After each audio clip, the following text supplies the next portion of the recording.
I'm Dev Ranjan from 3D Print for COVID.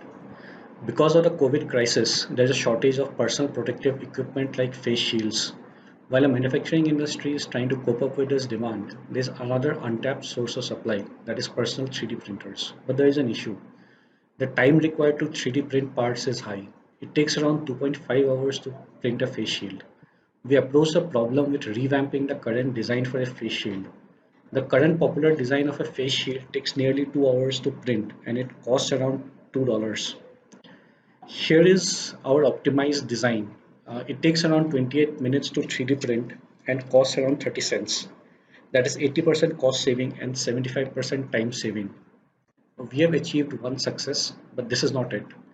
The next big thing is to bring scalability and product availability at a mass. For this, we have designed a 3D printing community app. Anyone who has a 3D printer can be a supplier and anyone can register and buy 3D products they need. We have onboarded two individuals with three 3D printers in Pune and Hyderabad. Also, we have orders for 5 shields from residential societies for the security staff. The next big thing we're working on is to optimize the design for Y-splitter for a ventilator. It can double the number of ventilators available in the country within days. We are a strong team with expertise in 3D printing, software development, customer experience, and project management, associated with Amazon, Microsoft, Bajaj Auto, and startups.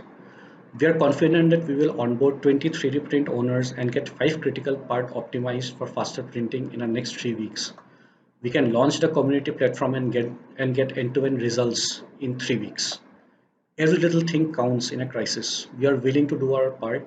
Thanks for this opportunity.